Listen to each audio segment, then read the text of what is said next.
بسم اللہ الرحمن الرحیم۔ سوال یہ ہے کہ جی اعتکاف والا آدمی وہ کسی سے بات چیت کر سکتا ہے یا وہ کسی مجبوری کے لیے مسجد سے باہر نکل سکتا ہے؟ دیکھیں میرے بھائیو، رسول اللہ صلی اللہ علیہ وسلم نے معتکف کے لیے جو اعتکاف والا ہو اس کے لیے بلا وجہ مسجد سے باہر نکلنے سے منع فرمایا ہے، حتیٰ کہ معتکف آدمی کسی بیمار کی تیمارداری بھی نہیں کر سکتا، کسی کے جنازے پر بھی نہیں جا سکتا۔ اگر ایسی کیفیت ہے کہ کوئی قریبی عزیز کوئی فوت ہو جاتا ہے تو اس کے جنازے میں جانا اس کا ضروری ہے تو وہ اپنا اعتکاف ختم کر دے، لیکن اس اعتکاف کی اس کو دوبارہ وہ قضا دینی پڑے گی، یعنی اس کے بدلے میں اس کو دوبارہ پھر اعتکاف بیٹھنا پڑے گا۔ جتنے دن کا اس نے اعتکاف کرنا ہے 10 دن کا، تو اسی طرح پھر دوبارہ اس کو اگلے رمضان میں یا رمضان سے پہلے سے نبی صلی اللہ علیہ وسلم نے اپنے اعتکاف کی جو قضا تھی وہ شوال میں دی۔ تو اس طریقے سے اعتکاف کی اس کو پھر قضا کر دینی پڑے گی، وہ ختم۔ کوئی آدمی بیمار ہو جاتا ہے تو وہ اعتکاف چھوڑ دے تو تب بھی اس کے لیے یہی ہے کہ جب وہ صحت مند ہو جائے گا تو وہ پھر اپنی جگہ پر اعتکاف دوبارہ بیٹھے گا۔ تو باہر کیا بامر مجبوری اعتکاف بندہ توڑ سکتا ہے، لیکن اعتکاف چھوڑ کے جا نہیں سکتا، جنازے کے لیے، تیمارداری کے لیے یا بازار میں یا کسی کے ملنے کے لیے نہیں۔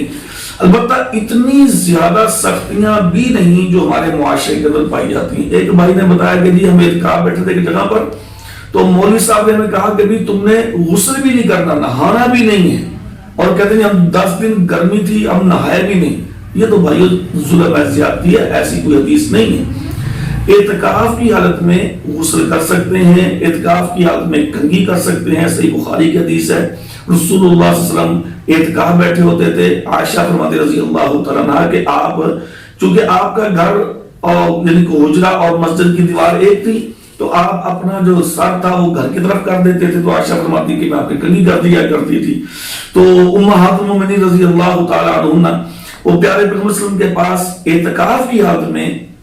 کوئی مشورہ کرنے کے لیے، بات چیت کرنے کے لیے آپ کے پاس آتی بھی تھی اور آپ ان سے بات چیت بھی کرتے تھے۔ تو یہ پرچیوں پہ لکھ کے دینا، فون نہیں کرنا، یعنی کہ بات نہیں کرنی کسی سے، وہ پردہ گھونگھٹ کر کے بیٹھ جانا، یہ اتنی بھی سختی نہیں ہے اور اتنی اجازت بھی نہیں ہے۔ مطلب یہ کہ بلا وجہ کچھ باہر کرنا نہیں، جانا نہیں، بات چیت نہیں کرنی، اور بامر مجبوری مطلب کوئی بات کرنی ضروری ہے، یعنی کہ درس دینا ہے یا کوئی اور کوئی چیز منگوانی ہے، کچھ کہنا ہے تو آدمی اپنی بات چیت کر سکتا ہے، پھر غسل بھی کر سکتا ہے۔ اچھا،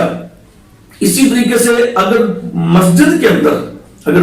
کے اندر قضاء حاجت کا، پیشاب وغیرہ کا، باتھ روم کا انتظام نہیں ہے تو وہ کسی دوسری جگہ پر جا سکتا ہے جہاں پہ وہ اپنا اس قضاء حاجت کو پورا کر لے۔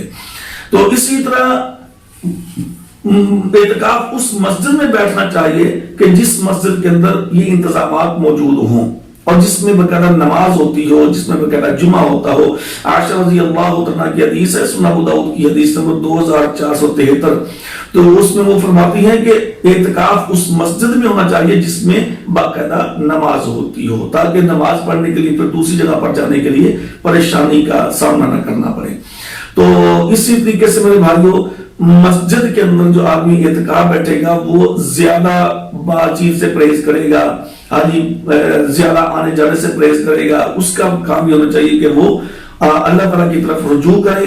زیادہ سے زیادہ وقت نوافل، عبادت، تلاوت، ذکر، اذکار، اس میں وہ اپنا وقت زیادہ سے زیادہ صرف کرے تاکہ اس کو اعتکاف بیٹھنے کا کچھ فائدہ ہو اور اس اعتکاف کی کچھ برکات کو وہ سمیٹ سکے۔ تو الغرض یہ ہے کہ اعتکاف کی حالت میں نہ زیادہ سختی ہے اور نہ ہی زیادہ نرمی ہے، اعتدال کے ساتھ اپنے اس وقت کو گزارنا چاہیے۔ اللہ تعالیٰ قبول و منظور فرمائے۔